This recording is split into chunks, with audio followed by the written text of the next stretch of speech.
Has there been a more unlucky franchise in NBA history than the Los Angeles Clippers? It definitely seems like every time circumstances begin to break right for them, one major development threatens to derail everything they had built to that point, perhaps even for good. And in the 2023 NBA playoffs, it certainly seems like the Clippers' lack of luck has pushed fans to the point of defeated acceptance. Welcome to the channel, LA Clippers News. Today we are going to talk about a player who must negotiate in the offseason. Sign up to stay on top of all the news. Of course, it's difficult to blame Kawhi Leonard too much for having injury-prone knees. But at what point do the Clippers think that building all their championship hopes around Leonard, who isn't getting any younger by the way, isn't the most secure option? Even then, that thought is easier to marinate in than to actually allow to influence one's decision-making. If healthy, Leonard is as good a playoff performer as anyone. But with Paul George unable to avoid the injury bug too, it may be the smartest decision for the team to hunt for a more durable star. One Clippers player expected to trade in the 2023 NBA offseason.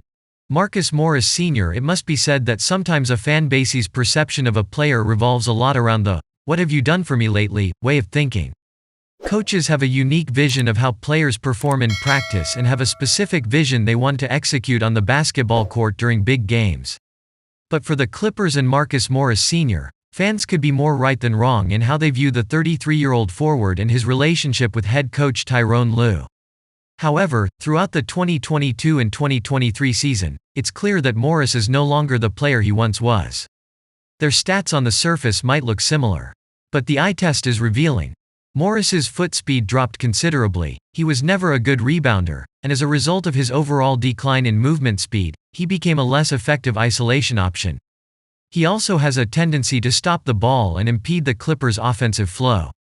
Clippers fans were frustrated with Morris throughout the season, incredibly baffled by Lue's decision to continue playing the 33-year-old forward. Lue may have inserted Nicolas Batum as the starter to end the season, but by then the Clippers were already stuck in the middle of the Western Conference pack. It's never a good idea for fans to turn their criticism of a player's performance into personal insults.